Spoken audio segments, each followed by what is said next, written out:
श्रायस पथ पर आगे बढ़ने का विचार प्रतिदिन किया जा रहा है।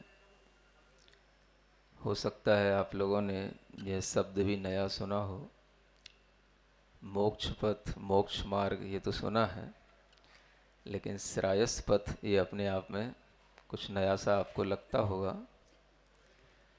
जिस पथ पर चलते हुए हमें आत्मोन्नति के विचार आते हैं और जो आत्मोन्नति के उस रास्ते पर चल रहे हैं उनसे जुड़ने के भाव आते हैं, वो सारे के सारे विचार और भाव ही हमें श्रायस पथ की ओर ले जाते हैं। गुरु और शिष्य की महिमा का वर्णन पिछले दिनों से आप सुन रहे हैं और उसी क्रम में एक श्लोक और यहाँ पढ़ा जा रहा है। गुरुर्ब्रह्मा गुरुर्विष्णुर गुरुर्देवो महेश्वरः अन्यदेव मतं मन्ये जैनैर्गुरुर्गुरुर्मतः। कुछ नया सा भाव आपको दिया जा रहा है। आपने सुना होगा, कुछ लोग कहते हैं गुरुर्ब्रह्मा गुरुर्विष्णुर गुरुर्देवो महेश्वर। गुरु ही ब्रह्मा है, गुरु ही विष्णु हैं, गुरु ही देवता हैं और गुरु ही महेश्वर है। यह भाव आपने अन्य मत के अनुसार सुना है और आपके अंदर भी कभी कभी ये भाव आ जाता होगा। कोई भी भाव अगर हम किसी विवक्षा से समझते हैं तो वह भाव सही होता है, और अगर हम विवक्षा नहीं समझते हैं तो वह भाव भी हमारे लिए कारगर सिद्ध नहीं होता है। विवक्षा का मतलब होता है वक्ता के कहने की इच्छा, विवक्षा कहलाती है। कुछ नया सा शब्द लग रहा है आपको? वक्ता के कहने की इच्छा, वक्ता क्या कहना चाह रहा है, वक्ता जो कहना चाह रहा है वही उसकी विवक्षा बन जाती है। वक्ता किसी भी चीज को किसी भी रूप में प्रस्तुत कर सकता है। वक्ता गुरु को भगवान भी बना सकता है और वक्ता गुरु को भगवान नहीं भी बना सकता है। वो किसके ऊपर डिपेंड करता है? वक्ता के ऊपर। वक्ता जानते हो? जो उपदेशक होते हैं, जो ज्ञान देने वाले होते हैं, उनके अंदर हर एक एंगल से हर एक बात को सोचने की क्षमता होती है, और जिस एंगल से हम कोई बात को विचार में लाते हैं, सोचते हैं और फिर उसका प्रस्तुतिकरण करते हैं, वही उसकी विवक्षा कहलाती है।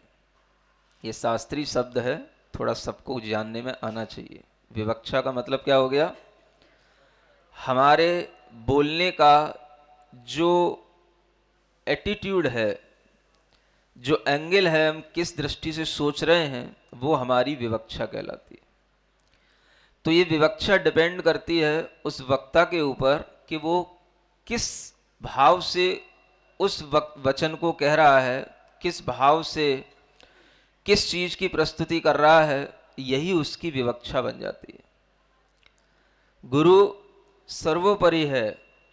आपने सुना होगा, हमने भी इसी कृति में गुरु को एक जगह अरहंत और सिद्ध तक भी स्तुति के रूप में कहा है, और यहाँ पर पुनः खुद कह रहा हूँ कि गुरु को ब्रह्मा विष्णु महेश्वर ये सब मानने की कोई जरूरत नहीं है।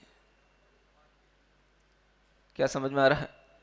हाँ, आप समझ लेते हो, सुन भी लेते हो और कई बार आप बोल भी लेते हो, लेकिन यहाँ पर वक्ता की विवक्षा यह है कि ब्रह्मा को ही ब्रह्मा रहने दो, गुरु को ब्रह्मा मत बनाओ। विष्णु को ही विष्णु रहने दो, गुरु को विष्णु मत बनाओ। महेश्वर है वही महेश्वर रहने दो, गुरु को महेश्वर मत बनाओ। भाव इसलिए है ये कि जब हमें एक नाम छोड़ करके उसके लिए कई नाम देने पड़ते हैं, कई नामों के माध्यम से हमें उसकी महिमा समझ में लानी पड़ती है, तो हमारे लिए कई बार जो उसका मूल भाव है वो छूट जाता है।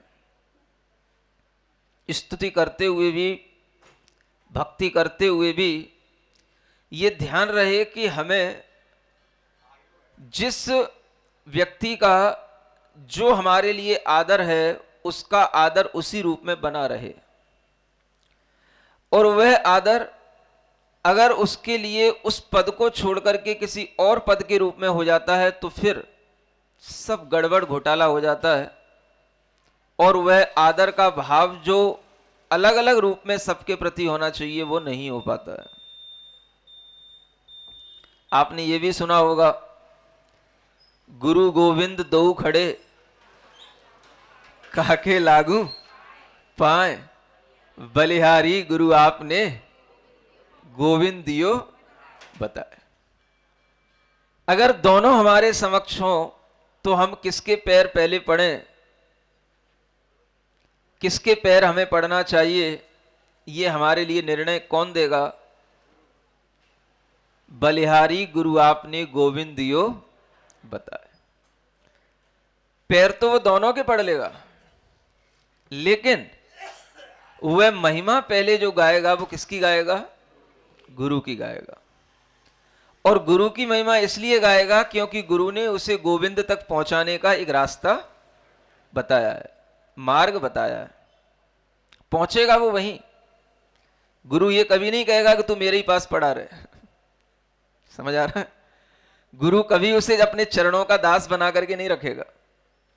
वो उसकी उन्नति चाहेगा, और वो चाहेगा कि वो वहीं पहुंच जाए जहां हम पहुंचना चाह रहे हैं। और यही वजह है कि वह गुरु होकर के भी वह रास्ता बताता है कि जा, तेरे लिए तो तेरा भगवान तेरे सामने है, और वह भगवान के रूप में अगर तुझे स्वीकार करना है तो उन्हीं को स्वीकार करना, मुझे तो केवल गुरु के ही रूप में स्वीकार करना।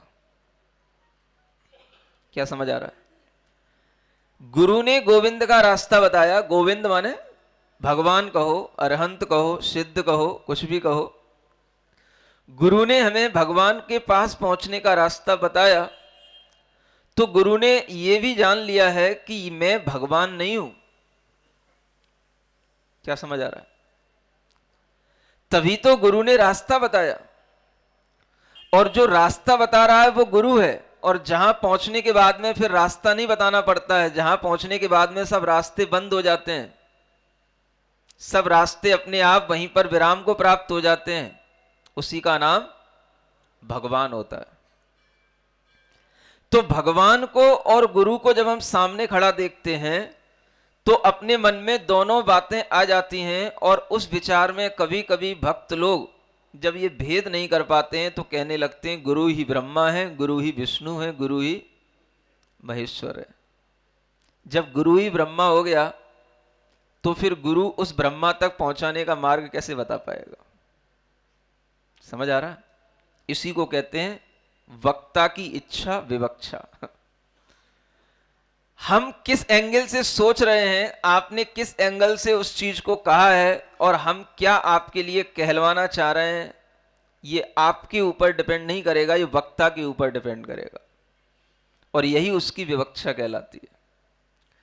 हम चाहेंगे तो हम गुरु और ब्रह्मा को एक बना देंगे, और हम नहीं चाहेंगे तो हम कहेंगे नहीं, ब्रह्मा अलग है और गुरु अलग है। क्या सुन रहे हो? ये किसके ऊपर डिपेंड करता है? इसी का नाम कहलाती है वक्ता की इच्छा विवक्षा। ये विवक्षा शब्द जैन दर्शन में बहुत प्रचलित है। आपकी क्या विवक्षा है, आप क्या कहना चाह रहे हो? समझ आ रहा है? जब हमें किसी की बात कोई उल्टी समझ में आती है या उल्टी लगती है तो हमें क्या पूछना चाहिए? आपकी विवक्षा क्या है? विवक्षा का मतलब आप बोलने की जो इच्छा कर रहे हैं उसके पीछे आपका सोचने का एटीट्यूड क्या है, वो हमें बताओ पहले। समझ आ रहा है? अगर हम इसी बात को आपको बिना विवक्षा के बताएंगे तो जो भी सुनेगा वो विरोध खड़ा कर देगा। बोले आप हमारे मत का विरोध कर रहे हो, आप हमारे उस श्लोक का विरोध कर रहे हो जिसमें कहा गया है कि गुरु ही ब्रह्मा है, गुरु ही विष्णु है, गुरु ही महेश्वर है। लेकिन आप विवक्षा समझो, ये विरोध नहीं है, ये एक सोचने का तरीका है। जब दो चीजें अलग अलग हैं और दोनों में एक रास्ता है, एक मंजिल है, समझ आ रहा है?